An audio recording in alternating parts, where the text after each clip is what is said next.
다들 왜 이러는 거야? 일본 외무성 국장이 생방송에서 당황했습니다. 대마도 주민들이 한국 편입을 요청했기 때문입니다. 찬성 96.7%, 압도적이었습니다. 1100km 떨어진 도쿄는 대마도를 버렸습니다. 하지만 49.5km 떨어진 부산은 목숨을 구했습니다. 그리고 150년간 숨겨진 비밀이 터졌습니다. 우리는 원래 조선 사람이었습니다. 92세 할머니의 고백에 섬 전체가 뒤흔들렸습니다. 지금부터 그 충격적인 전말을 공개합니다. 시작하기 전 구독과 좋아요, 그리고 대한민국 화이팅 댓글로 한국을 응원해주세요. 저는 그날 밤을 평생 잊지 못할 겁니다. 새벽 2시 47분이었어요. 대마도 중앙병원 간호사실에서 야간 근무를 하고 있었죠. 33년 동안 간호사로 일하면서 수많은 밤을 보냈지만 그날만큼 무서웠던 적은 없었습니다. 저는 하야시 미오, 55세 간호사장입니다. 대마도에서 태어나 대마도에서 자랐어요. 이 작은 섬의 병원에서 평생을 바쳤죠. 창밖으로 눈이 미친 듯이 쏟아지고 있었습니다. 기상청에서는 50년 만에 폭설이라고 했어요. 시간당 15cm씩 쌓이고 있었죠. 항구는 이미 마비됐고 헬기도 뜰 수 없는 상황이었습니다. 그때 응급실에서 비명 같은 호출이 왔어요. 간호사장님, 빨리 내려오세요. 젊은 간호사 아오이의 목소리가 떨리고 있었습니다. 저는 계단을 뛰어내려갔어요. 심장이 쿵쾅거렸죠. 응급실 문을 열자마자 충격적인 광경이 펼쳐졌습니다. 환자들이 줄줄이 실려오고 있었어요. 1명, 2명, 3명. 계속 늘어났습니다. 심장마비, 저체온증, 골절, 호흡곤란. 온갖 응급 환자들이 동시에 몰려든 거예요. 대체 무슨 일이야? 저는 소리쳤습니다. 구급대원이 헐떡이며 대답했어요. 마을회관에서 난방시설이 고장났습니다. 노인들이 집단으로 저체온증에 빠졌어요. 그리고 도로가 빙판이라 차량 사고도 연쇄로 발생했습니다. 최악의 시나리오였어요. 저는 재빨리 환자 수를 세었습니다. 8명, 9명, 10명. 계속 늘어나 결국 12명이 됐죠. 그런데 문제는 그게 아니었습니다. 수간호사 우에노가 창백한 얼굴로 다가왔어요. 그녀의 손이 떨리고 있었습니다. 간호사장님, 큰일입니다. 뭔데? 의약품 재고를 확인했는데요. 그녀가 태블릿을 보여줬어요. 저는 숫자를 보고 온몸이 얼어붙었습니다. 에피네프린 3앰플, 수액 12봉지, 산소통 2개, 12명의 응급 환자를 치료하기에는 터무니없이 부족했어요. 이게 전부야? 네. 다음 보급이 3일 후 예정이었는데 폭설 때문에 배가 못 들어옵니다. 저는 머리가 하얘졌습니다. 3일이면 환자 절반은 죽을 수도 있었어요. 그때 응급실 한쪽에서 날카로운 기계음이 울렸습니다.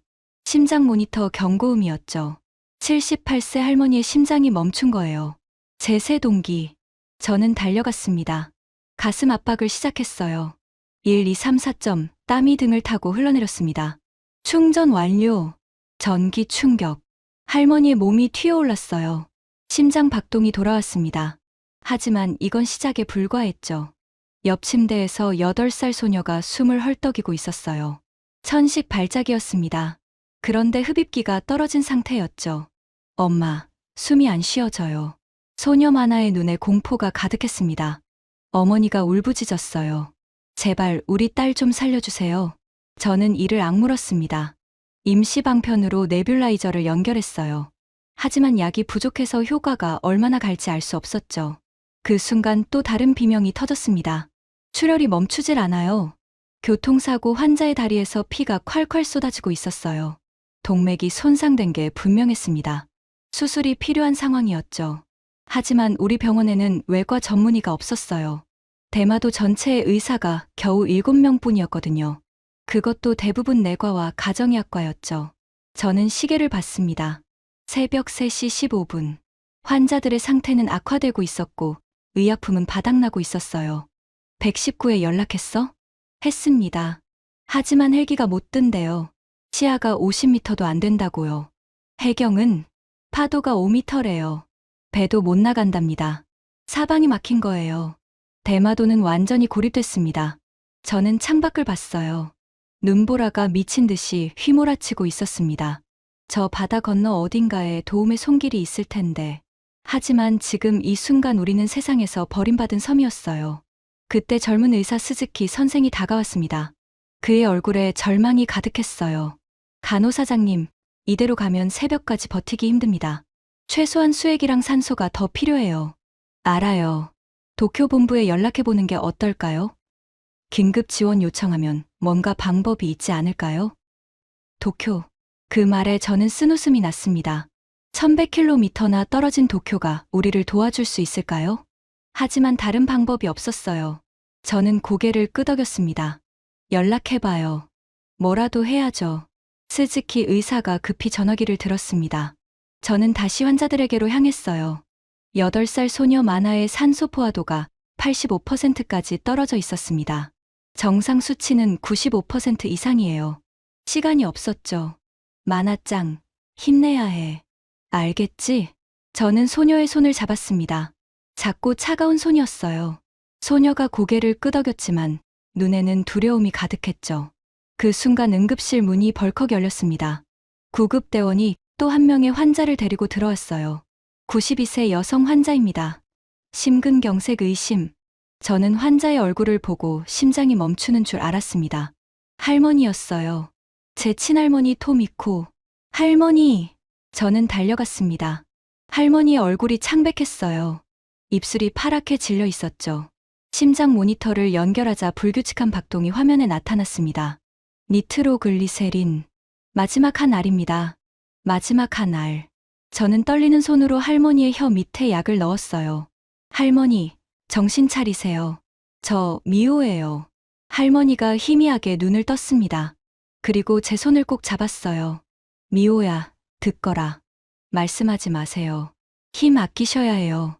아니, 지금 말해야 해. 할머니의 눈에 이상한 빛이 있었습니다. 평생 본 적 없는 결연함이었어요. 내 방 장롱 아래 서랍에 상자가 있어. 꼭 찾아봐야 한다. 무슨 상자요? 우리 집안의 비밀이야. 내가 알아야 할 진실. 할머니의 목소리가 점점 약해졌습니다. 저는 당황했어요. 지금 무슨 말씀을 하시는 건지 이해할 수 없었죠. 할머니, 지금은 치료가 먼저예요. 약속해. 꼭 찾아보겠다고. 저는 고개를 끄덕였습니다. 할머니가 희미하게 미소 지었어요. 그리고 눈을 감았죠. 할머니! 다행히 심장은 뛰고 있었습니다. 하지만 상태가 좋지 않았어요. 빨리 제대로 된 치료를 받아야 했죠. 저는 시계를 봤습니다. 새벽 3시 47분. 도쿄에서 연락이 오기를 기다리고 있었어요. 그때 스즈키 의사가 다가왔습니다. 그의 표정이 어두웠어요. 도쿄에서 뭐래요? 그게요. 그가 말을 잊지 못했습니다. 저는 불길한 예감이 들었어요. 뭐라고 했어요? 스즈키 의사가 한숨을 쉬었습니다. 그리고 믿을 수 없는 말을 했어요. 48시간 후에 검토하겠답니다. 저는 귀를 의심했습니다. 뭐라고요? 48시간. 네. 긴급 의료 지원 요청은 절차가 있다면서요. 서류 검토하고 승인받고 예산 확보하고 최소 48시간이 필요하대요. 48시간이면 환자들이 죽어요. 저는 소리쳤습니다. 스즈키 의사가 고개를 떨궜어요. 저도 그렇게 말했습니다. 그런데 규정이 그렇다고만 하더라고요. 규정. 그 단어가 저를 미치게 만들었습니다. 사람이 죽어가는데 규정이 뭐가 중요하단 말인가요? 직접 통화하게 해줘요.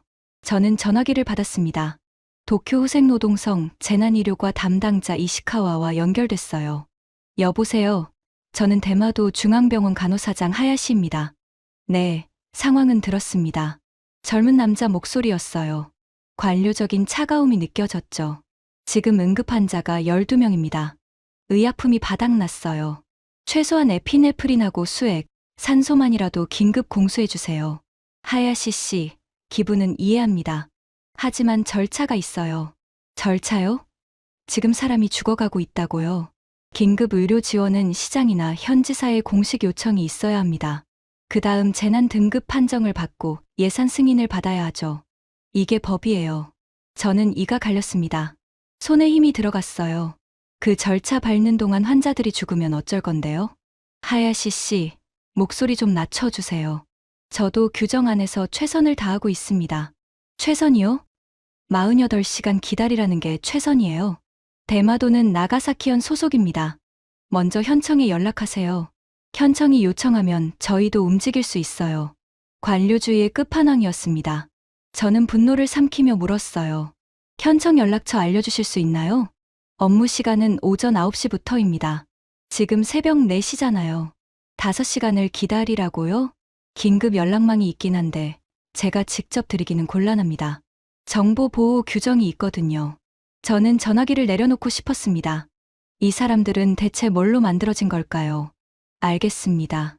그럼 5시간 후에 다시 연락드릴게요. 네, 그렇게 하세요. 힘내세요. 힘내라고요. 저는 쓴웃음이 났습니다. 전화를 끊고 뒤를 돌아봤어요. 응급실에서 8살 소녀 마나의 어머니가 울고 있었습니다. 교통사고 환자의 가족들이 불안한 눈으로 서성거리고 있었죠. 제 할머니는 여전히 의식을 잃은 채 누워 있었어요. 저는 주먹을 꽉 쥐었습니다. 이대로 있을 수는 없었어요. 스즈키 선생님, 나가사키 현청 긴급 연락망 찾아봐요. 어떻게든 연결해야 해요. 네, 알겠습니다. 30분을 수소문한 끝에 현청 재난안전과장의 개인 휴대폰 번호를 알아냈습니다. 새벽 4시 반에 전화를 걸었어요. 여보세요? 잠에서 깬 듯한 목소리였습니다. 죄송합니다. 대마도 중앙병원입니다. 긴급 상황이라 연락드렸어요. 대마도요? 무슨 일인데요? 저는 상황을 설명했습니다. 폭설로 인한 고립, 12명의 응급 환자, 바닥난 의약품, 도쿄의 무응답, 도움이 필요합니다. 헬기라도 띄워주세요. 전화기 너머로 한숨 소리가 들렸습니다. 하야시 씨, 지금 나가사키현 전체가 폭설 비상이에요. 헬기는 현본토에서도 못 뜨고 있어요. 그럼 배는요? 해경이라도? 파도가 5m예요. 배도 못 나갑니다. 그럼 어떻게 해야 하는 건가요? 손 놓고 환자들이 죽는 걸 지켜보라는 건가요? 저도 방법이 없어요. 날씨가 풀리면 바로 지원 나갈게요.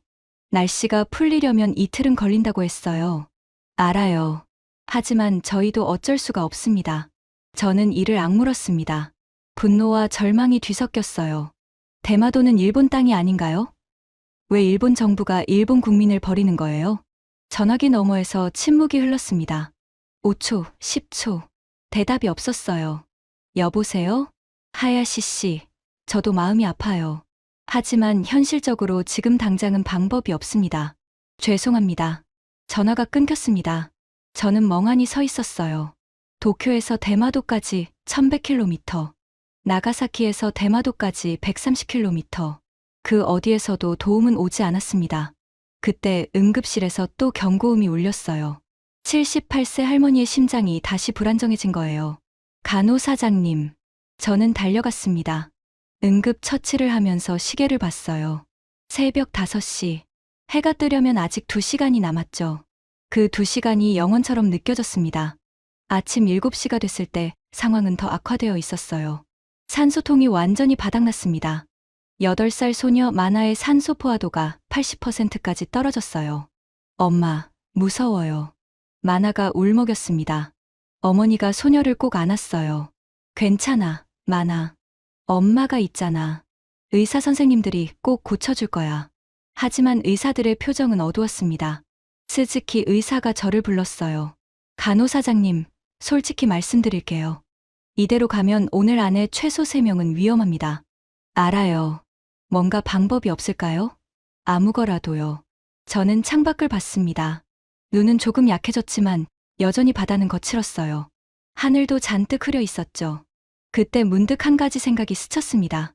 대마도에서 가장 가까운 곳은 도쿄가 아니에요. 나가사키도 아니죠. 부산이에요. 대마도에서 부산까지 49.5km, 도쿄까지 1100km의 22분의 1도 안 되는 거리예요. 하지만 그건 한국이잖아요. 외국에 도움을 요청한다고요? 저는 고개를 저었습니다. 말도 안 되는 생각이었어요. 우리는 일본인이고 한국은 외국이에요. 게다가 역사적으로 복잡한 관계잖아요. 그런데 그 순간 할머니의 말이 떠올랐습니다. 우리 집안의 비밀이야. 내가 알아야 할 진실. 무슨 뜻이었을까요? 저는 궁금했지만 지금은 그걸 생각할 때가 아니었어요. 응급실 상황판을 봤습니다. 12명의 환자 상태가 일목요연하게 나와 있었죠. 위독 3명, 중증 5명, 경증 4명, 위독한 3명 중에 제 할머니도 있었습니다. 그리고 8살 소녀 마나도요. 저는 주먹을 꽉 쥐었어요. 어떻게든 방법을 찾아야 했습니다. 그때 젊은 간호사 아오이가 다가왔어요. 간호사장님, 혹시 5년 전 의료 교류회 기억하세요? 의료 교류회? 네. 부산에서 의료진이 왔었잖아요. 재난 의료 협력 논의한다고. 그때 명함 교환했던 거 기억 안 나세요? 순간 머릿속에서 번개가 쳤습니다. 5년 전 봄이었어요. 한일해양의료협력 포럼이 대마도에서 열렸죠. 부산해양의료원에서 응급의학과장이 참석했었어요. 이름이 뭐였더라? 박준혁이었어요. 혹시 그 사람 명함 있어? 제가 보관하고 있어요. 언젠가 쓸 일이 있을 것 같아서요. 아오이가 지갑에서 낡은 명함을 꺼냈습니다. 한글과 일본어가 함께 적혀 있었어요. 부산해양의료원 응급의학과장 박준혁. 저는 그 명함을 들고 한참을 서 있었습니다. 명함을 쥔 손이 떨렸습니다. 한국에 도움을 요청한다고요? 일본인이 한국인에게 도움을 구걸한다고요? 저는 평생 그런 생각을 해본 적이 없었어요. 우리는 자존심 강한 일본인이니까요. 특히 대마도 사람들은 더했죠. 한국과 가깝다는 이유로 늘 본토에서 무시당했거든요. 대마도 사람들은 반쪽 일본인이야. 거기는 한국이랑 너무 가까워서 좀 그래. 도쿄나 오사카에서 그런 말을 들을 때마다 이를 악물었어요. 우리는 당당한 일본인이라고 한국하고는 상관없다고 항상 생각했죠. 그런데 지금 그 한국에 손을 벌려야 한다니. 간호사장님, 아오이가 걱정스러운 눈으로 저를 봤습니다. 괜찮아요. 그냥 생각 좀 하고 있었어요. 저는 시계를 봤습니다. 아침 7시 30분. 환자들의 상태는 계속 악화되고 있었어요. 도쿄는 48시간 후에 검토하겠다고 했죠. 나가사키는 날씨가 풀리면 지원하겠다고 했어요. 하지만 그때까지 환자들이 버틸 수 있을지 알 수 없었습니다. 저는 다시 창밖을 봤어요. 바다 건너 희미하게 보이는 곳, 49.5km 떨어진 부산이 있는 방향이었죠. 한국 사람들이 도와줄까요? 우리를 도와야 할 이유가 있을까요? 그때 응급실에서 또 비명이 터졌습니다. 마나야. 8살 소녀의 어머니가 절규하고 있었어요. 소녀의 입술이 파랗게 변해 있었습니다. 산소 포화도가 75%까지 떨어진 거예요. 엠부백, 스즈키 의사가 소리쳤습니다. 수동 인공호흡기를 연결했어요. 의사가 직접 손으로 공기를 넣어주기 시작했죠. 마나, 버텨. 힘내야 해. 소녀의 눈이 흐릿해지고 있었습니다. 시간이 없었어요. 저는 결심했습니다. 자존심이 뭐가 중요해요. 체면이 뭐가 중요하죠. 지금 눈앞에서 아이가 죽어가고 있는데 저는 명함을 꺼내 들었습니다. 떨리는 손으로 번호를 눌렀어요. 신호가 갔습니다. 1번, 2번, 3번. 제발 받아주세요. 4번째 신호에 전화가 연결됐습니다. 여보세요? 남자 목소리였어요. 깊고 차분한 목소리. 일본어에 약간의 억양이 섞여 있었죠. 저는 대마도 중앙병원 간호사장 하야시 미오입니다. 아, 하야시 씨. 5년 전에 뵀었죠. 무슨 일이세요? 저는 깜짝 놀랐습니다. 5년이나 됐는데 기억하고 있다니요. 박 선생님, 지금 저희 병원이 긴급 상황입니다. 저는 빠르게 상황을 설명했어요.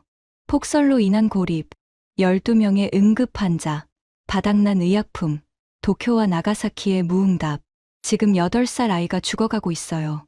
제 할머니도 위독하고요. 부탁드립니다. 도와주세요. 목소리가 떨렸습니다. 눈물이 날 것 같았어요. 전화기 너머로 잠깐 침묵이 흘렀습니다. 3초였을까요? 저는 그 3초가 영원처럼 느껴졌어요. 거절당하면 어떡하지? 우리를 도와야 할 이유가 없잖아. 외국인인데, 게다가 일본인인데. 그때 박준혁 과장의 목소리가 들렸습니다. 알겠습니다. 30분 후에 출항하겠습니다. 저는 순간 귀를 의심했어요. 네, 30분 후에 배가 출발합니다. 의료진 8명과 의약품을 싣고 갈게요. 대마도까지 쾌속선으로 1시간 30분 정도 걸릴 겁니다. 정말이요? 네, 환자 상태 자세히 알려주세요. 이동 중에 준비하겠습니다. 저는 말문이 막혔습니다. 도쿄는 48시간 후에 검토하겠다고 했는데 이 사람은 30분 후에 출항하겠다고요? 박 선생님, 왜 이렇게까지 해주시는 거예요? 저희는 외국인인데요. 잠시 침묵이 흘렀습니다. 그리고 박준혁 과장이 말했어요. 하야시 씨, 49.5km는 국경이 아니에요. 생명에는 국경이 없습니다. 저는 눈물이 왈칵 쏟아졌습니다. 억누르고 있던 긴장과 두려움이 한꺼번에 터진 거예요. 감사합니다. 정말 감사합니다. 울지 마세요. 아직 환자들이 남았잖아요. 저희가 도착할 때까지 버텨주세요. 네네. 알겠습니다. 전화를 끊고 저는 한참을 서 있었습니다. 손에 든 명함이 흐릿하게 보였어요. 눈물 때문이었죠. 간호사장님, 괜찮으세요? 아오이가 걱정스럽게 물었습니다. 괜찮아요. 아니, 괜찮을 거예요. 저는 눈물을 훔치고 응급실로 돌아갔어요. 스즈키 선생님. 네. 2시간만 버텨요. 부산에서 의료진이 옵니다. 스즈키 의사가 눈을 크게 떴습니다. 부산이요? 한국에서요? 네. 의료진 8명이랑 의약품 들고 온대요. 어떻게 그게 가능한 거예요? 저도 잘 모르겠어요. 다만 한 가지는 확실했죠. 1100km 떨어진 도쿄는 우리를 외면했지만 49.5km 떨어진 부산은 손을 내밀었습니다. 이게 대체 무슨 의미일까요? 저는 아직 이해할 수 없었어요. 응급실로 돌아가니 8살 소녀 마나의 상태가 조금 안정되어 있었습니다. 스즈키 의사가 수동 인공호흡을 계속하고 있었어요. 마나야, 조금만 참아. 선생님들이 올 거야. 꼭 살 수 있어. 소녀가 희미하게 고개를 끄덕였습니다. 작고 약한 움직임이었지만 그게 저에게는 희망이었어요. 저는 할머니 곁으로 갔습니다. 할머니는 여전히 의식이 없었어요. 심장 박동은 불안정했지만 아직 살아 있었죠. 할머니, 조금만 기다리세요. 도움이 와요. 저는 할머니의 손을 잡았습니다. 차갑고 주름진 손이었어요. 이 손이 저를 키웠죠. 이 손이 저를 돌봐줬어요. 그런데 할머니가 말한 비밀은 대체 뭘까요? 장롱 아래 서랍에 있다던 상자는 뭘까요? 지금은 그걸 생각할 때가 아니에요. 일단 살리는 게 먼저였죠. 저는 시계를 봤습니다. 8시 15분. 한국 의료진이 출항했다면 지금쯤 바다 위에 있을 거예요. 창밖을 봤습니다. 눈은 그쳤지만 바다는 여전히 거칠었어요. 파도가 높이 솟구쳤죠. 저 바다를 건너 그들이 오고 있었습니다. 외국인인 우리를 구하러요. 왜일까요? 대체 왜 그렇게까지 하는 걸까요? 저는 이해할 수 없었어요. 하지만 한 가지는 확실했습니다. 지금 이 순간 우리에게 손을 내민 건 같은 일본인이 아니라 한국인이었다는 것. 그 사실이 제 마음속에서 무언가를 흔들기 시작했습니다. 저는 창밖을 계속 바라봤어요. 바다 건너에서 희망이 오고 있었습니다. 아침 9시 47분이었습니다. 저는 병원 옥상에서 바다를 바라보고 있었어요. 눈보라는 그쳤지만 파도는 여전히 거칠었죠. 하얀 물보라가 치솟았다 떨어지기를 반복했습니다. 정말 올까요? 이 거친 바다를 건너서.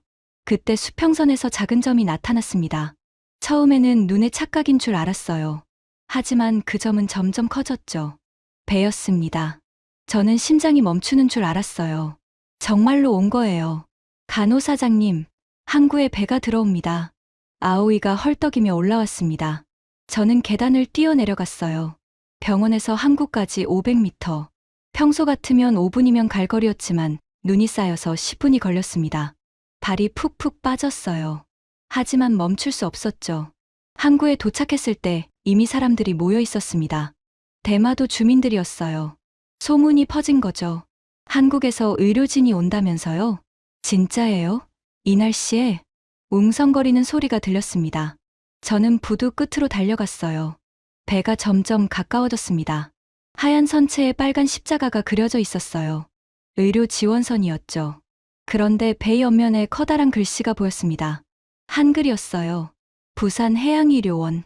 그리고 그 아래 더 작은 글씨. 생명에는 국경이 없습니다. 저는 눈물이 왈칵 쏟아졌습니다.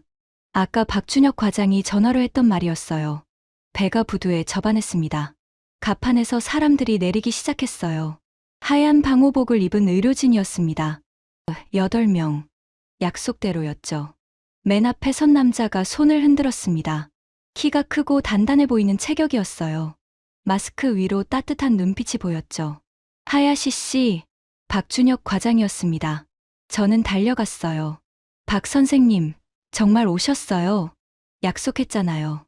환자 상태는 어떻습니까? 8살 아이가 제일 위험해요. 산소 포화도가 75%까지 떨어졌어요. 박 과장의 표정이 굳어졌습니다. 바로 가죠. 시간이 없어요. 의료진이 장비를 내리기 시작했습니다.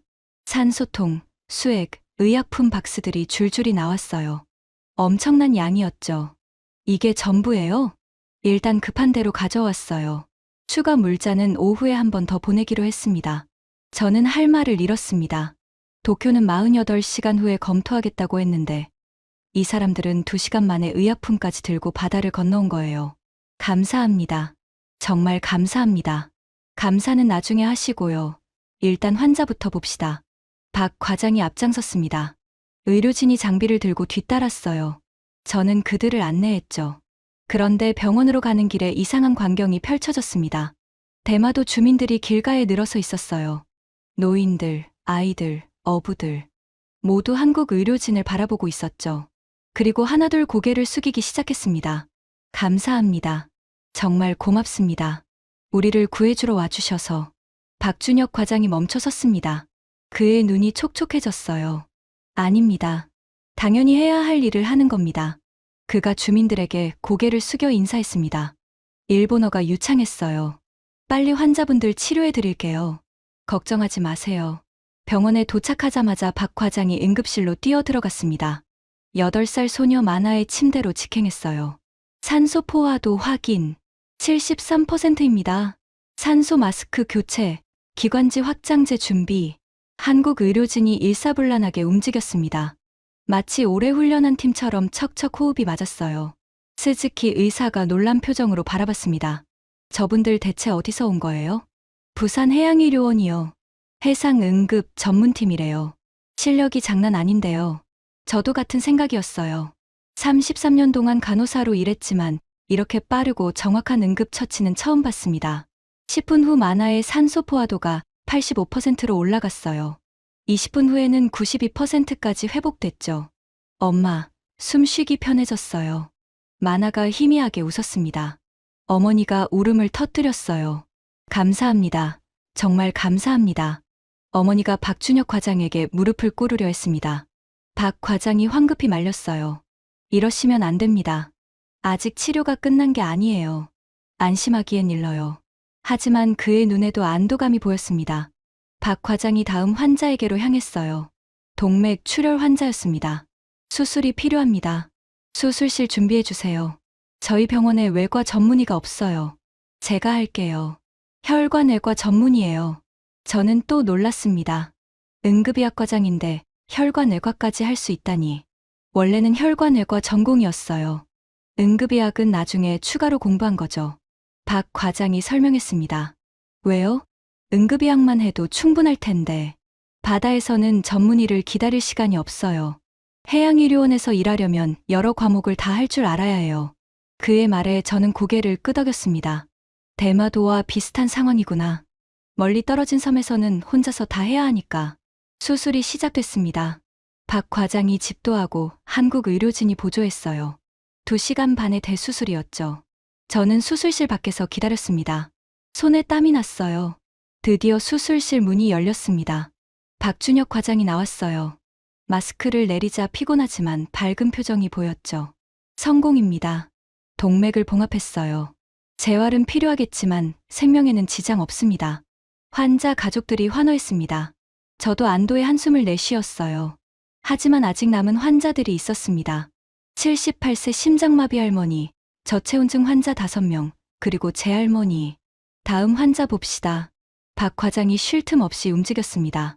한국 의료진 전원이 그랬어요. 점심도 거른 채 환자들을 돌봤죠.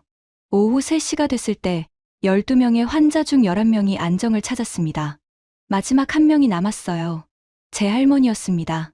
할머니의 상태는 여전히 위중했습니다. 심전도를 보던 박준혁 과장의 표정이 어두워졌어요. 심근경색이 꽤 진행됐네요. 관상동맥이 막혔어요. 수술이 필요한가요? 네. 스텐트 시술이 필요합니다. 하지만 여기 장비로는 한계가 있어요. 저는 가슴이 철렁 내려앉았습니다. 그럼 어떻게 해야 하나요? 박 과장이 잠시 생각했습니다. 그리고 휴대폰을 꺼냈어요. 잠깐만요. 본원에 연락해 볼게요. 그가 한국어로 통화하기 시작했습니다.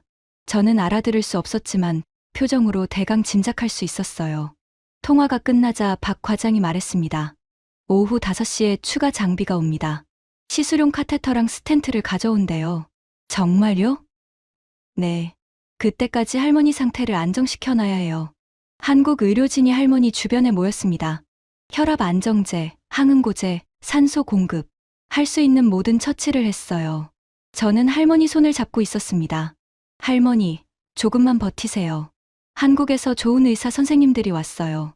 할머니가 희미하게 눈을 떴습니다. 제 얼굴을 알아본 것 같았어요. 미호야.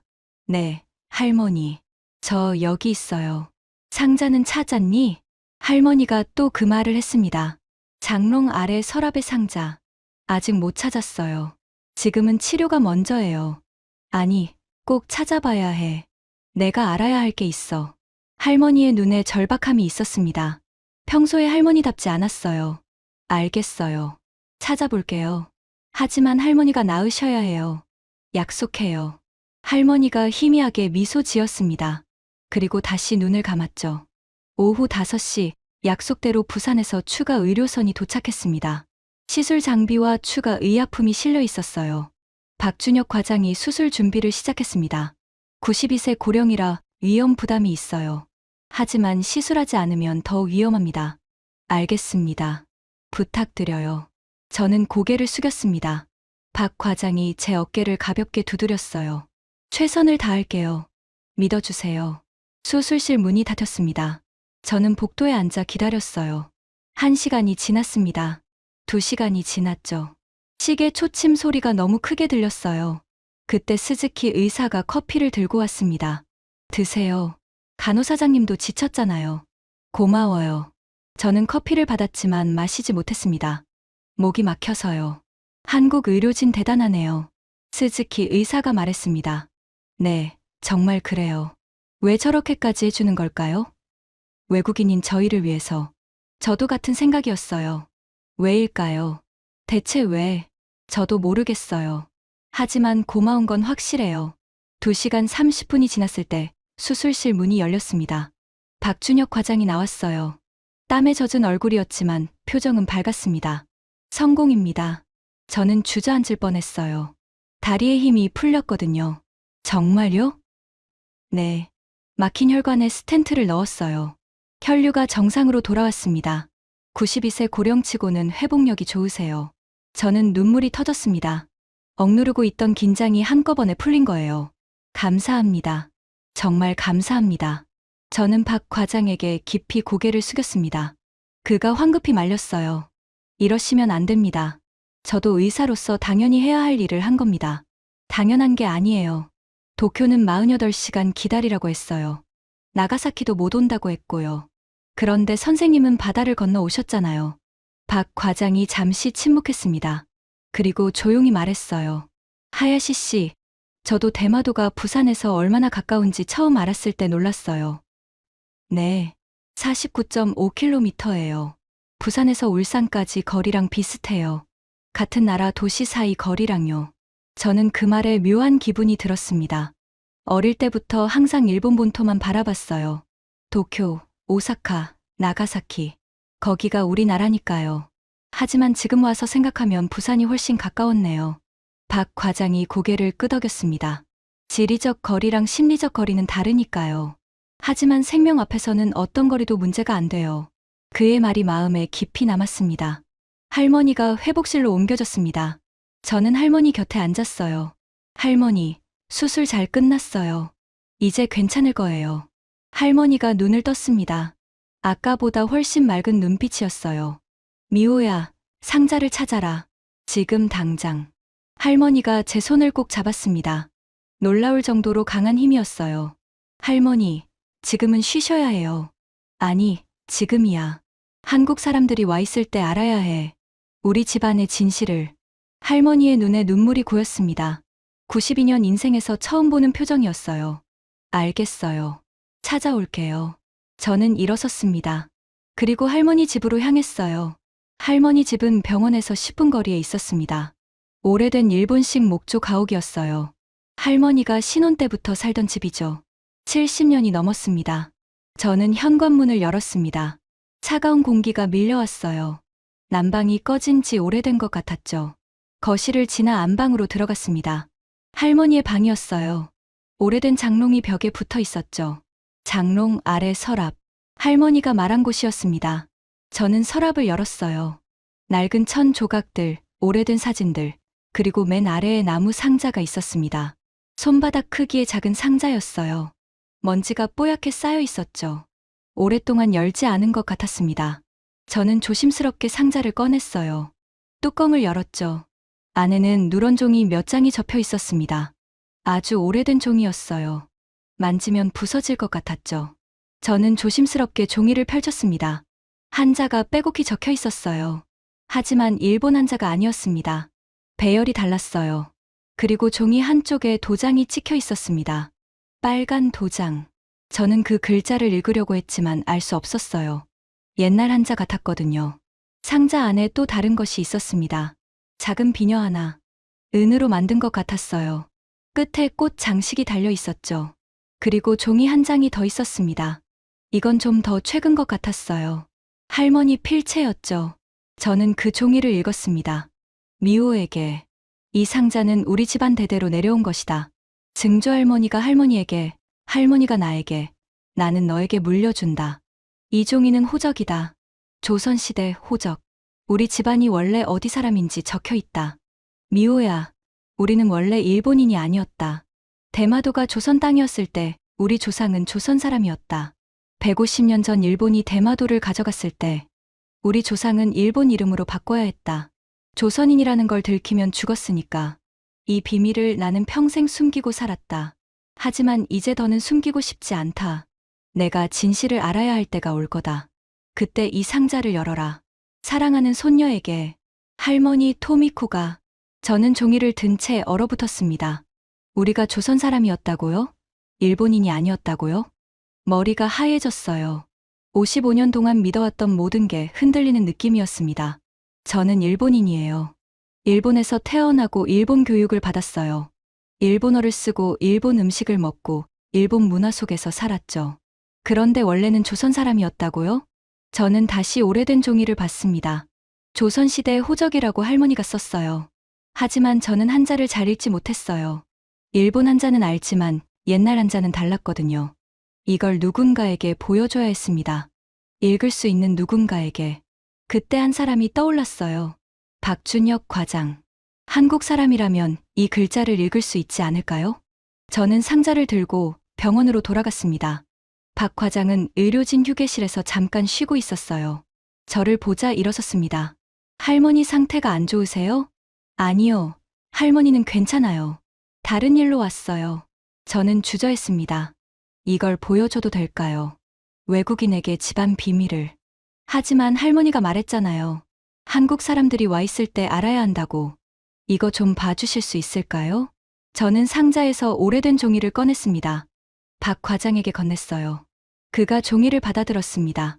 눈이 커졌어요. 이게 뭐예요? 할머니 유품이에요. 무슨 글자인지 읽을 수 있으세요? 박 과장이 종이를 자세히 들여다봤습니다. 한참 동안 침묵이 흘렀어요. 이건 한자예요. 하지만 중국식도 아니고 일본식도 아니에요. 그럼 뭔가요? 조선시대 한자 표기법이에요. 이두라고 하죠. 이두. 저는 그 단어를 처음 들었습니다. 이두가 뭔가요? 한자를 빌려서 한국어 순서대로 쓰는 방식이에요. 조선시대 공문서에 많이 썼어요. 박 과장이 종이를 천천히 읽기 시작했습니다. 여기 보세요. 이건 호적이에요. 조선시대 호적. 할머니가 그렇게 말했어요. 그게 진짜인가요? 박 과장이 고개를 끄덕였습니다. 네. 여기 날짜가 있어요. 조선 영조 연간이네요. 약 300년 전이에요. 300년이라고요. 저는 숨이 막혔습니다. 여기 기록된 걸 읽어드릴게요. 박 과장이 천천히 번역했습니다. 경상도 대마도 이즈하라촌에 거주하는 박씨 일가.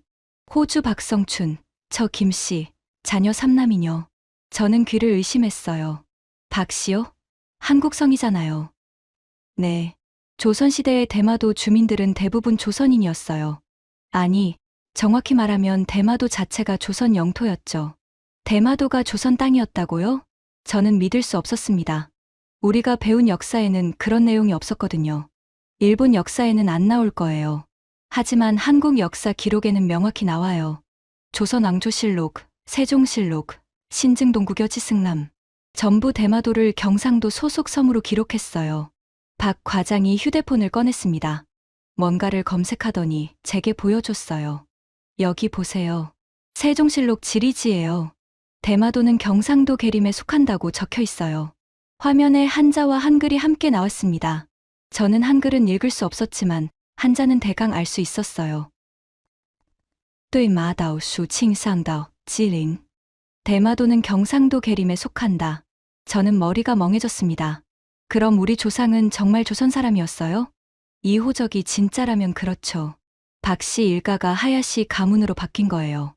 박씨가 하야시로. 저는 그 말을 곱씹었습니다. 언제 바뀐 건가요? 아마 1870년대일 거예요. 메이지 정부가 대마도를 완전히 일본 영토로 편입하면서 주민들에게 일본식 이름을 강요했거든요. 150년 전. 할머니 편지에도 그렇게 적혀 있었어요. 저는 비녀를 꺼냈습니다. 은빛 비녀, 끝에 꽃 장식. 이것도 있었어요. 박 과장이 비녀를 보더니 눈이 커졌습니다. 이건 조선시대 여성용 비녀예요. 꽃 장식은 매화네요. 양반과 여성이 쓰던 거예요. 양반이요? 네. 서민들은 이런 장식 비녀를 쓰지 못했어요. 이 집안이 조선에서 양반 가문이었다는 뜻이에요. 저는 머리가 복잡해졌습니다. 너무 많은 정보가 한꺼번에 쏟아지고 있었어요. 잠깐만요. 정리가 안 돼요. 저는 의자에 주저앉았습니다. 박 과장이 물을 건네줬어요. 천천히 하세요. 충격받으실 만해요. 제가 55년 동안 일본인인 줄 알았는데 갑자기 조선 사람이었다고 하니까요. 지금은 조선이 아니라 한국이에요. 네, 한국. 그러니까 제가 한국인이라는 건가요? 박 과장이 잠시 생각했습니다. 국적은 일본이죠. 하지만 뿌리가 한국인 거예요. 150년 전까지는요. 뿌리. 그 단어가 마음에 남았습니다. 할머니가 왜 이걸 숨기고 사셨을까요? 숨길 수밖에 없었을 거예요. 일제시대에 조선인이라는 게 들키면 차별받았거든요. 심하면 죽기도 했고요. 저는 할머니를 생각했습니다. 92년 인생. 그 긴 시간 동안 이 비밀을 혼자 가슴에 품고 사셨구나. 왜 지금 말씀하신 걸까요? 아마 오늘 있었던 일 때문일 거예요. 박 과장이 조용히 말했습니다. 도쿄는 외면했지만 부산은 도왔잖아요. 할머니 입장에서는 많은 생각이 드셨을 거예요. 저는 고개를 끄덕였습니다.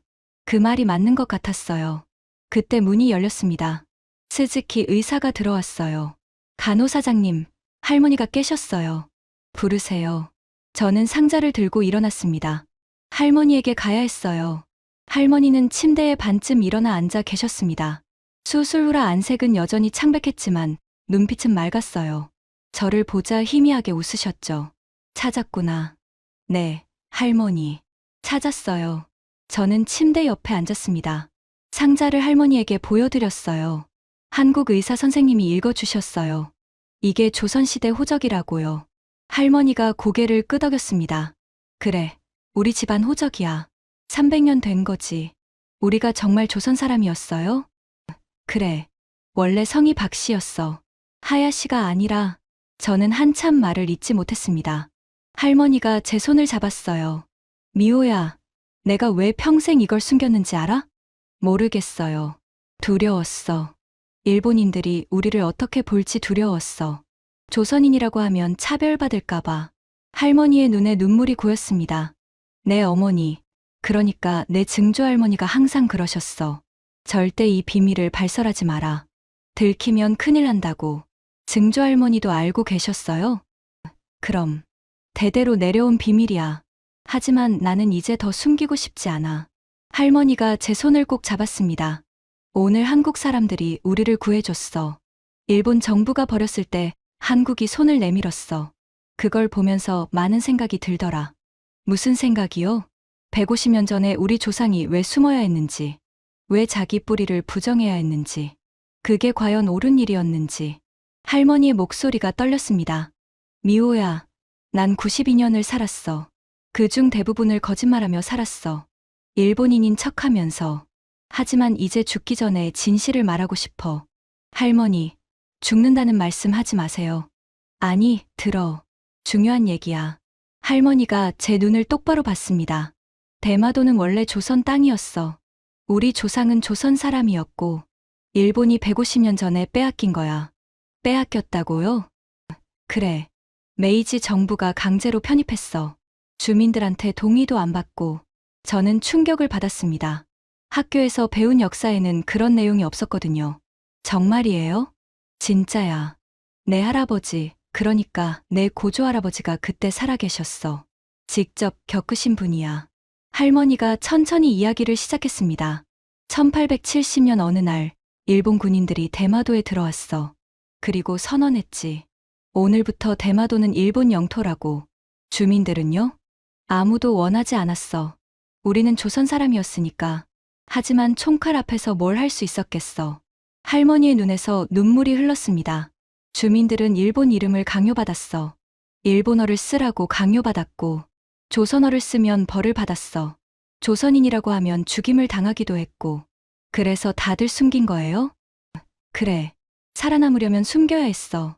우리 집안만 그런 게 아니야. 대마도 주민 대부분이 그랬어. 저는 창밖을 봤습니다. 대마도의 풍경이 보였어요. 내가 태어나고 자란 곳. 이 섬이 원래 조선 땅이었다니. 이 섬 사람들이 원래 조선인이었다니. 할머니, 다른 사람들도 알고 있어요? 이 사실을. 어른들은 대부분 알아. 하지만 아무도 말하지 않아. 무서우니까. 지금도요? 지금은 일제시대가 아닌데요. 할머니가 한숨을 쉬었습니다. 습관이야. 150년 동안 숨기며 산 습관. 그게 쉽게 안 바뀌어. 저는 고개를 끄덕였습니다. 이해가 됐어요. 그때 문이 열렸습니다. 박준혁 과장이 들어왔어요. 할머니 상태 확인하러 왔습니다. 박 선생님, 잠깐 여기 계셔주세요. 저는 박 과장을 불렀습니다. 그에게 할머니 이야기를 들려주고 싶었거든요. 할머니도 박 과장을 보더니 고개를 끄덕였어요. 당신이 한국에서 온 의사 선생님이구먼. 네, 할머니. 박준혁이라고 합니다. 고마워요. 우리를 구해줘서. 할머니가 박 과장의 손을 잡았습니다. 선생님, 나 하나 물어봐도 되겠소? 네, 말씀하세요. 한국 사람들은 대마도를 기억하고 있소. 여기가 원래 한국 땅이었다는 거. 박 과장이 잠시 생각하더니 대답했습니다. 네, 기억하고 있어요. 한국 역사책에는 대마도가 경상도 소속이었다고 나와요. 조선시대 기록들도 많고요. 그럼 한국 사람들은 대마도를 되찾고 싶어 하지 않소? 박 과장이 조심스럽게 대답했습니다. 글쎄요. 영토 문제는 복잡한 거라서. 하지만 대마도에 대한 관심은 많아요. 역사적으로 한국과 연결돼 있으니까요. 할머니가 고개를 끄덕였습니다. 나도 알아. 복잡한 문제라는 거. 하지만 한 가지는 확실해요. 뭔데요? 오늘 일본 정부가 우리를 버렸을 때 한국이 구해줬어요. 그게 우연이라고 생각하지 않아요. 할머니의 말에 박 과장이 잠시 침묵했습니다. 그리고 하나 더. 할머니가 덧붙였어요. 나는 92년 살면서 오늘 처음으로 한국 사람을 만났어요. 그런데 말이에요. 할머니의 눈에서 눈물이 흘렀습니다. 낯설지 않더라고요. 마치 오래전에 알던 사람 같았어요. 저는 그 말에 가슴이 뭉클해졌습니다. 박 과장도 눈시울이 붉어진 것 같았어요. 할머니, 푹 쉬세요. 내일 다시 검진하러 올게요. 고마워요, 선생님. 박 과장이 나가고 저는 할머니 곁에 남았습니다. 할머니가 제 손을 잡았어요. 미호야, 이 이야기를 다른 사람들에게도 해줘라. 네, 대마도 사람들이 알아야 해. 우리가 누구인지, 우리 뿌리가 어디인지. 저는 고개를 끄덕였습니다. 하지만 마음이 무거웠어요. 이걸 어떻게 말하죠? 사람들이 믿기나 할까요? 다음 날 아침이었습니다. 저는 밤새 잠을 못 잤어요. 할머니의 이야기가 계속 머릿속을 맴돌았거든요. 대마도가 조선 땅이었다. 우리가 조선 사람이었다. 150년 전에 빼앗겼다. 이게 사실이라면 지금까지 내가 알던 모든 게 거짓이었던 거잖아요. 아침 7시에 병원으로 갔습니다. 응급 환자들은 대부분 안정을 찾았어요. 한국 의료진이 밤새 돌봐준 덕분이었죠. 박준혁 과장이 로비에서 커피를 마시고 있었습니다. 안녕하세요. 어젯밤 잘 주무셨어요? 아니요. 한숨도 못 잤어요. 저는 솔직히 말했습니다. 박 과장이 고개를 끄덕였어요. 할머니 이야기 때문이죠? 네. 계속 생각이 나서요. 박 과장이 잠시 생각하더니 말했습니다. 하야시 씨, 혹시 대마도 역사에 대해 더 알고 싶으시면 제가 자료를 보내드릴까요? 자료요? 네. 한국 측 역사 기록들이요. 조선 왕조실록이나 대마도 관련 연구 논문들. 객관적으로 판단하시려면 여러 자료를 보시는 게 좋을 것 같아요. 저는 고개를 끄덕였습니다. 부탁드릴게요. 그때 병원 로비가 소란스러워졌습니다. 사람들이 몰려들고 있었어요. 뭐야, 무슨 일이야? 저는 로비로 나갔습니다. 대마도 주민들이 병원 앞에 모여 있었어요. 어부들, 상인들, 노인들. 50명은 넘어 보였죠. 맨 앞에 어부 조합장 오카다 씨가 서 있었습니다. 62세의 건장한 남자였어요. 오카다 씨, 무슨 일이에요? 간호사장님, 어젯밤 일 들었습니다. 한국에서 의료진이 왔다면서요? 네, 맞아요. 그분들 지금 어디 계세요? 인사드리고 싶어서요. 저는 박준혁 과장에게 다가갔습니다. 박 선생님, 주민들이 인사드리고 싶대요. 박 과장이 밖으로 나왔습니다. 주민들이 일제히 고개를 숙였어요. 감사합니다. 정말 고맙습니다. 우리를 구해주셔서 감사합니다. 박 과장이 당황한 표정으로 손을 흔들었습니다. 아닙니다. 의사로서 당연히 해야 할 일을 했을 뿐이에요. 오카다 조합장이 앞으로 나왔습니다. 선생님, 저희가 작은 성의를 준비했습니다. 어부들이 상자를 들고 왔어요. 열어보니 대마도 특산 생선들이 가득했습니다. 이건 저희가 직접 잡은 거예요. 받아주세요. 박 과장이 사양하려 했지만 주민들이 막았어요. 제발 받아주세요. 이거라도 안 하면 저희가 너무 부끄러워요. 결국 박 과장이 선물을 받았습니다. 주민들이 환호했어요. 그때 마을 이장 모리 씨가 앞으로 나왔습니다. 70세의 백발 노인이었죠. 선생님, 한 가지 여쭤봐도 될까요? 네, 말씀하세요. 왜 저희를 도와주셨어요? 저희는 외국인이고 솔직히 한일 관계도 그렇게 좋지 않잖아요. 주민들이 조용해졌습니다. 모두 궁금해하는 질문이었어요. 박 과장이 잠시 생각하더니 대답했습니다. 이장님, 부산에서 대마도까지 49.5km예요. 부산에서 울산까지 거리랑 비슷해요. 그게 무슨 뜻인가요? 바다 건너 이웃의 사람이 죽어가고 있는데 가만히 있을 수는 없잖아요. 같은 사람이니까요. 모리 이장이 고개를 끄덕였습니다. 하지만 표정이 복잡해 보였어요. 사실 저희도 많은 생각을 했어요. 어떤 생각이요?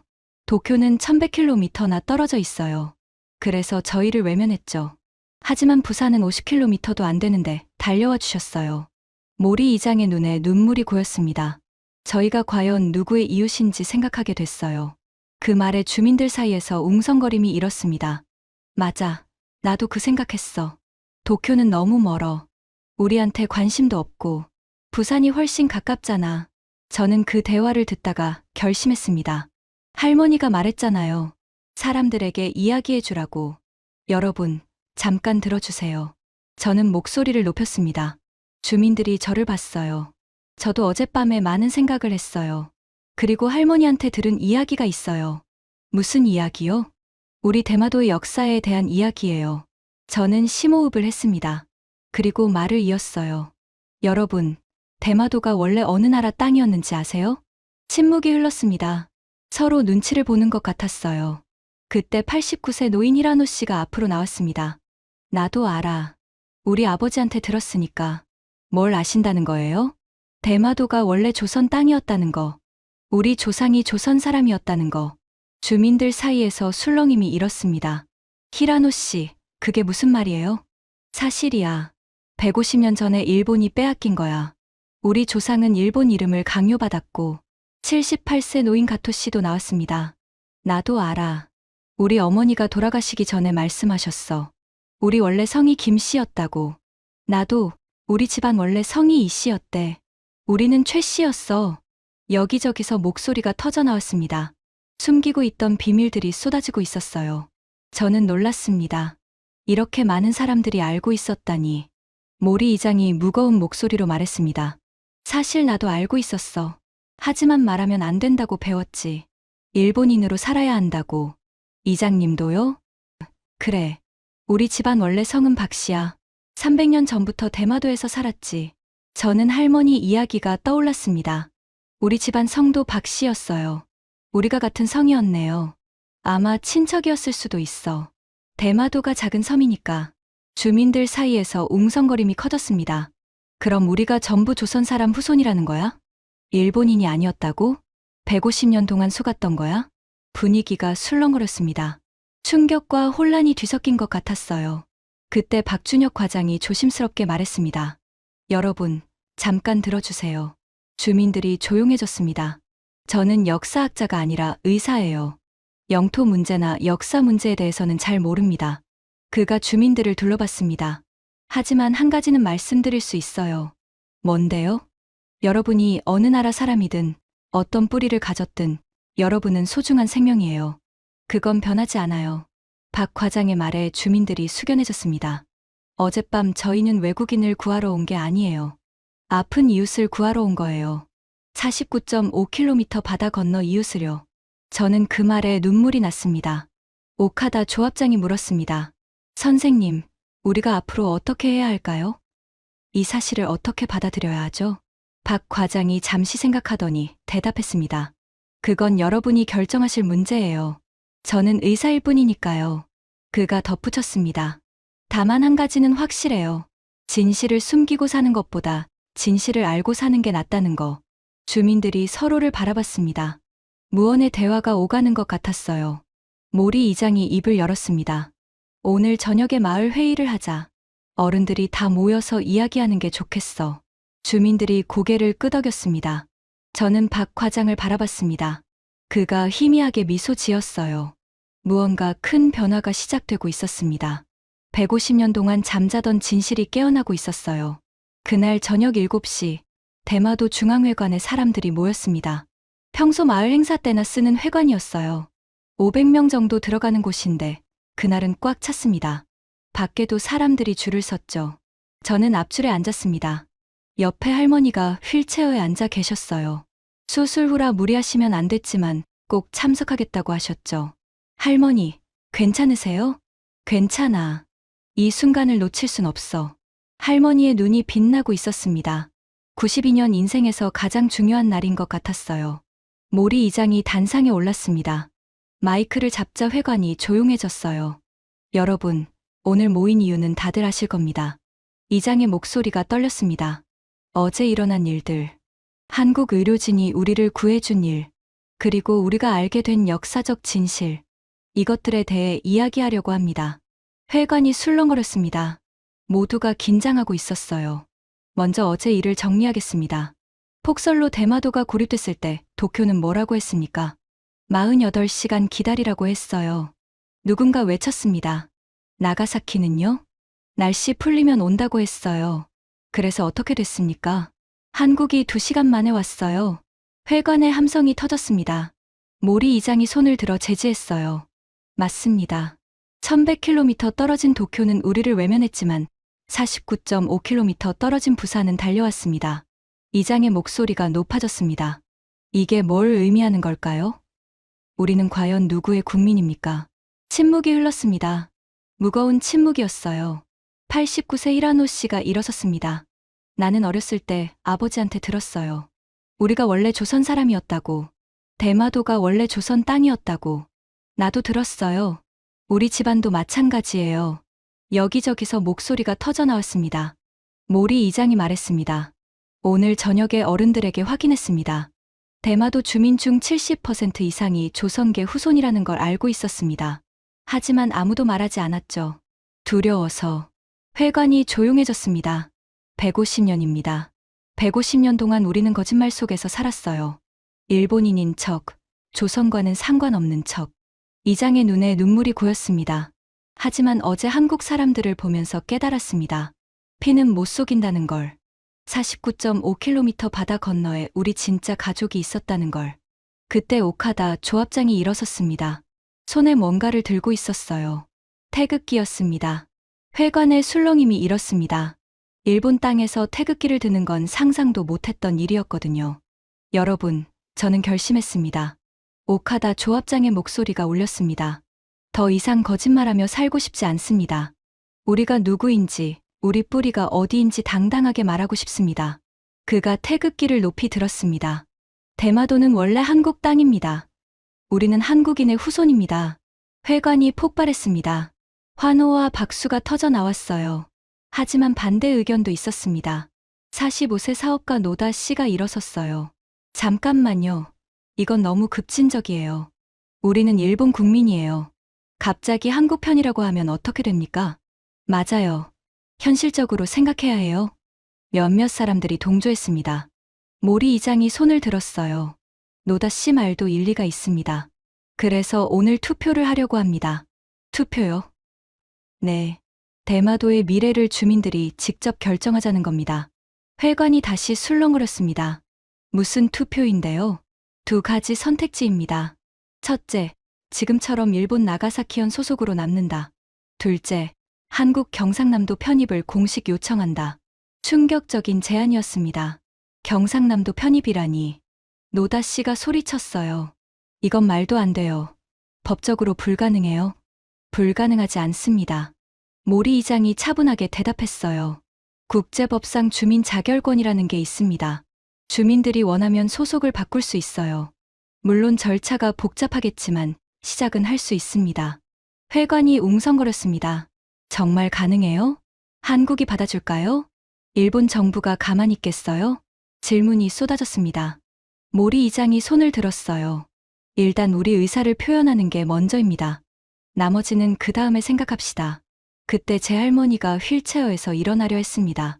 저는 황급히 부축했어요. 할머니, 앉아 계세요. 아니, 말해야 해. 할머니가 떨리는 목소리로 말했습니다. 여러분, 저는 92살입니다. 살 날이 얼마 안 남았어요. 회관이 조용해졌습니다. 저는 평생 거짓말하며 살았습니다. 일본인인 척, 조선인이 아닌 척. 그게 살아남는 방법이라고 배웠으니까요. 할머니의 눈에서 눈물이 흘렀습니다. 하지만 어제 한국 의사 선생님이 제 생명을 살려줬을 때 깨달았어요. 내가 150년 동안 외면했던 사람들이 나를 살린 거라고. 할머니가 제 손을 꼭 잡았습니다. 저는 죽기 전에 한국인으로 죽고 싶습니다. 조선 사람 후손으로 죽고 싶어요. 더 이상 거짓말하고 싶지 않습니다. 회관에 침묵이 흘렀습니다. 그리고 박수가 터졌어요. 점점 커져서 우레 같은 박수가 됐죠. 모리 이장이 마이크를 잡았습니다. 투표하겠습니다. 찬성하시는 분은 손을 들어주세요. 잠시 정적이 흘렀습니다. 그리고 하나, 둘 손이 올라가기 시작했어요. 저도 손을 들었습니다. 떨리는 손이었지만 확신이 있었어요. 10명, 50명, 100명. 손이 계속 올라갔습니다. 모리 이장이 세기 시작했어요. 찬성 487명. 회관이 술렁거렸습니다. 반대는요? 반대하시는 분 손 들어주세요. 손이 올라갔습니다. 하지만 훨씬 적었어요. 반대 16명. 환호가 터졌습니다. 찬성 96.7%, 반대 3.3%. 압도적인 결과였습니다. 모리 이장이 선언했습니다. 대마도 주민회의는 결의합니다. 대한민국 경상남도 편입을 공식 요청합니다. 회관이 폭발했습니다. 사람들이 서로 얼싸안고 울었어요. 그때 누군가 태극기를 꺼냈습니다. 그리고 또 다른 사람이. 순식간에 회관이 태극기 물결로 가득 찼습니다. 빨간색과 파란색이 물결쳤어요. 오카다 조합장이 외쳤습니다. 대마도 주민들이 원한다. 한국 편입을 원한다. 사람들이 따라 외쳤어요. 대마도 주민들이 원한다. 빼앗긴 영토를 되찾자. 150년 만에 집으로 돌아가자. 저는 눈물을 멈출 수 없었습니다. 할머니도 우시고 계셨어요. 그때 누군가 노래를 부르기 시작했습니다. 한국 노래였어요. 동해물과 백두산이 마르고 닳도록. 애국가였습니다. 한국 국가. 처음에는 한두 명이었어요. 하지만 점점 늘어났죠. 가사를 아는 사람은 많지 않았지만 멜로디는 다들 알고 있었어요. 회관 500명이 함께 애국가를 불렀습니다. 서툴렀지만 진심이었어요. 저는 그 순간을 평생 잊지 못할 겁니다. 150년 만에 대마도의 애국가가 울려 퍼진 순간을. 소식은 삽시간에 퍼졌습니다. 대마도 주민들이 한국 편입을 요청했다. 96.7%가 찬성했다. 일본 언론이 먼저 보도했어요. NHK가 속보로 내보냈죠. 대마도 주민회의, 한국 경상남도 편입 결의. 일본 정부 충격. 그 다음 한국 언론이 받았습니다. 대마도 주민들이 원한다. 150년 만에 귀환 요청. 그리고 세계 언론이 달려들었어요. CNN이 긴급 특보를 내보냈습니다. 화면에 LIVE 자막이 떴죠. Breaking News 일본 대마도 주민들이 한국 편입을 요청. 동아시아 지각 변동 예고. BBC, 로이터, AP통신. 전 세계가 대마도를 주목했습니다. 저는 병원에서 TV를 보고 있었어요. 한국 의료진도 함께였죠. 대단하네요. 이렇게까지 될 줄 몰랐어요. 박준혁 과장이 말했습니다. 저도 몰랐어요. 어제까지만 해도 상상도 못했는데. 하야시 씨, 아니 이제 뭐라고 불러야 할지. 박 과장이 웃었습니다. 저도 웃었어요. 아직은 하야시가 맞아요. 하지만 언젠가는 본래 성을 찾고 싶어요. 박 씨라고 하셨죠? 저랑 같은 성이네요. 그러게요. 어쩌면 먼 친척일 수도 있겠네요. 우리는 함께 웃었습니다. 그때 TV 화면이 바뀌었어요. 도쿄 외무성이 나왔습니다. 긴급 기자회견이었어요. 외무성 아시아 대양주국장 나카무라 요코가 단상에 섰습니다. 58세 여성 관료였어요. 평소 강경파로 유명했죠. 대마도 주민들의 이번 결의는 법적 효력이 없습니다. 그녀의 목소리는 단호했지만 얼굴에는 당혹감이 역력했어요. 대마도는 엄연한 일본 영토입니다. 나가사키현 소속이며 어떤 상황에서도 이는 변하지 않습니다. 기자가 질문했습니다. 국장님, 주민 96.7%가 찬성했는데 이걸 무시할 수 있습니까? 나카무라 국장의 표정이 굳어졌어요. 법적 절차를 따르지 않은 투표는 의미가 없습니다. 하지만 주민들이 한국 편입을 원한다고 명확히 표현했지 않습니까? 그건 일시적인 감정입니다. 나카무라 국장이 말을 더듬었어요. 다들 왜 이러는 거야? 그녀가 작게 중얼거렸습니다. 마이크에 잡혔어요. 기자들이 술렁거렸습니다. 그 말이 전 세계에 생중계되고 있었거든요. 나카무라 국장이 황급히 말을 바꿨어요. 그러니까 정부는 상황을 면밀히 검토하고 있습니다. 대마도 주민들의 목소리를 경청하겠습니다. 하지만 이미 늦었어요. 다들 왜 이러는 거야? 라는 말이 인터넷에 퍼지고 있었죠. 저는 TV를 보면서 쓴웃음이 났습니다. 도쿄는 여전히 모르는 것 같아요. 왜 우리가 이러는지. 모를 수밖에요. 1100km나 떨어져 있으니까. 박 과장이 말했습니다. 그때 제 휴대폰이 울렸어요. 모리 이장이었습니다. 하야시 씨, 지금 항구로 와주세요. 중요한 발표가 있어요. 저는 병원을 나왔습니다. 박 과장도 함께였어요. 항구에는 이미 사람들이 모여 있었습니다. 어부들, 상인들, 주민들. 손에 태극기를 든 사람들이 많았어요. 모리 이장이 어선 위에 올라섰습니다. 마이크를 잡았죠. 여러분, 오늘 우리는 역사적인 결정을 내렸습니다. 환호가 터졌습니다. 하지만 이건 시작에 불과합니다. 앞으로 갈 길이 멉니다. 이장이 품에서 종이를 꺼냈어요. 이것은 대한민국 정부에 보내는 공식 청원서입니다. 대마도 주민 503명이 서명했습니다. 사람들이 숨을 죽였어요. 청원서 내용을 읽겠습니다. 이장이 천천히 읽기 시작했어요. 대한민국 정부와 국민 여러분께, 저희는 대마도 주민입니다. 150년 전 저희 조상은 일본에 의해 강제로 일본인이 되어야 했습니다. 조선인이라는 정체성을 숨기고 일본 이름으로 살아야 했습니다. 하지만 저희는 잊지 않았습니다. 저희가 누구인지, 저희 뿌리가 어디인지.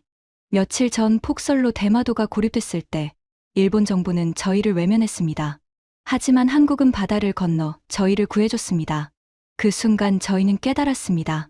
저희의 진정한 가족이 어디 있는지. 저희 대마도 주민 503명은 대한민국 경상남도 편입을 공식 요청합니다.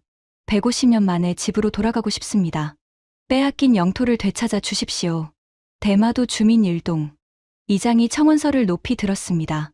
빼앗긴 영토를 되찾았습니다. 오카다 조합장이 외쳤어요. 군중이 따라 외쳤습니다. 빼앗긴 영토를 되찾았습니다. 태극기가 물결쳤어요. 환호가 하늘을 찔렀죠. 저는 그 광경을 보면서 눈물이 멈추지 않았습니다. 할머니가 제 손을 잡았어요. 휠체어에 앉아 계셨지만 눈빛은 누구보다 빛나고 있었죠. 미호야, 이제 됐어. 할머니는 이제 눈을 감아도 여한이 없어. 할머니, 무슨 말씀이세요? 아직 할 일이 많잖아요. 그래, 맞아. 아직 할 일이 많지. 할머니가 미소 지었습니다. 한국 땅을 밟아봐야지. 부산에 가봐야지. 조상님들 고향을 찾아봐야지. 저는 할머니를 꼭 안았습니다. 같이 가요. 할머니랑 같이. 그래, 같이 가자. 박준혁 과장이 다가왔습니다. 하야시 씨, 아니 이제 뭐라고 불러야 할까요? 그냥 미호라고 불러주세요. 언젠가 본래 성을 찾으면 그때 다시 알려드릴게요. 알겠어요, 미호 씨. 박 과장이 손을 내밀었습니다. 언제든 부산에 오세요. 환영합니다. 저는 그의 손을 잡았어요. 꼭 갈게요. 할머니랑 같이. 항구에서 환호가 계속됐습니다. 태극기가 바람에 펄럭였어요. 저는 바다를 바라봤습니다. 49.5km 건너에 부산이 있었죠. 도쿄까지 1100km, 부산까지 49.5km. 숫자는 명확했어요. 하지만 진짜 거리는 마음으로 재는 거라는 걸 이제야 알았습니다. 150년 동안 우리는 멀리 있는 도쿄를 바라봤어요. 가까이 있는 부산을 외면하면서. 하지만 이제 달라졌습니다. 우리는 알게 됐어요. 우리가 누구인지, 우리 뿌리가 어디인지, 그리고 우리는 결심했습니다. 집으로 돌아가기로. 150년 만에. 여러분, 오늘 이야기는 여기까지입니다. 대마도는 아직 일본 영토예요. 법적으로, 공식적으로는요. 하지만 주민들의 마음은 이미 바다를 건넜습니다. 49.5km. 그건 국경이 아니에요. 연결의 거리예요. 가족을 이어주는 거리. 앞으로 어떤 일이 벌어질지는 아무도 몰라요. 하지만 한 가지는 확실합니다. 진실은 영원히 숨길 수 없다는 것. 150년이 걸렸지만 결국 진실은 드러났어요. 그리고 대마도 주민들은 선택했습니다. 거짓이 아닌 진실을, 두려움이 아닌 용기를. 그 선택이 어떤 결과를 가져올지 저도 모릅니다. 하지만 후회하지 않아요. 왜냐하면 이제 저는 알거든요. 제가 누구인지, 제 뿌리가 어디인지. 그걸 아는 것만으로도 충분합니다. 긴 영상 시청해주셔서 감사합니다. 구독과 좋아요는 이런 이야기를 더 전하는데 큰 힘이 됩니다. 다음에 더 감동적인 이야기로 찾아올게요. 지금까지 터칭 스토리였습니다. 감사합니다.